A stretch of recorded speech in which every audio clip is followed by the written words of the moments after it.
Stop stressing. Stop stressing! Which hormone is called as the stress hormone?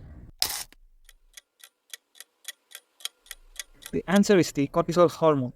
Now, what is the relationship between this cortisol hormone and the stress?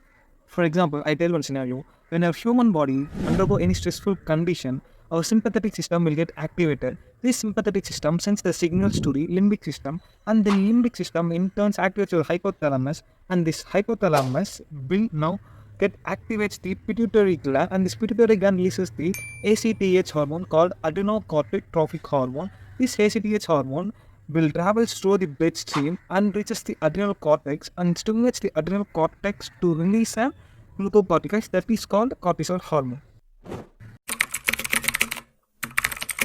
Normally, this cortisol hormone follows the diurnal pattern. It reaches the peak in the early morning, roughly around 9 a.m. and throughout the day it falls off in the blood, and it significantly decreases in the bloodstream and during the late night time. Both sleep wake-up cycle and this cortisol synthesis will follow the circadian rhythm. That's why when you not sleep properly in the late night, this cortisol hormone will get accumulated in your body and causes many adverse effects. What triggers this cortisol hormone release? Trauma, lack of sleep, stress, anxiety, adrenal gland tumor, being overworked, worrying, excessive exercise, Cushing syndrome. What are all the cortisol functions?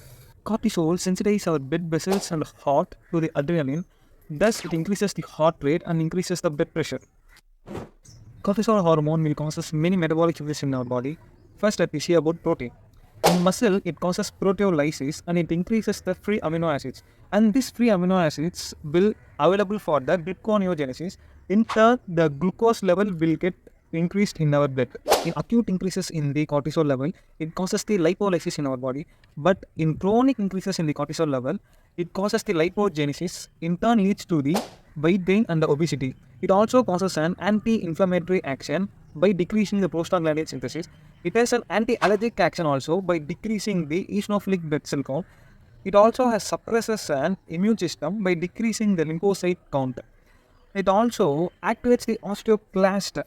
Thus, in turn, resorption of the bone will get happen, and this resorption of bone will releases many calcium ions into the bloodstream, and this calcium ion will help in the muscle contraction, nerve conduction, and blood clot. This cortisol hormone also increases the glucagon synthesis and decreases the insulin synthesis. This will lead to the increased availability of the glucose to the brain. This leads to the increases in the cognitive functions of our brain. Remember one thing, acute increases in the cortisol hormone does not have any harmful impact in our body. It prepares our body for the flight and fight responses. But if the cortisol hormone is elevated chronically, like in the stressful condition and during you are not sleeping properly in the night time, this will lead to the many harmful effects in our body. Eating dark chocolates during the stressful condition help us to manage that stress. But how this is possible? Because dark chocolates are rich in the magnesium content. This dark chocolate will decreases the cortisol release in your body, so help us to manage the stress.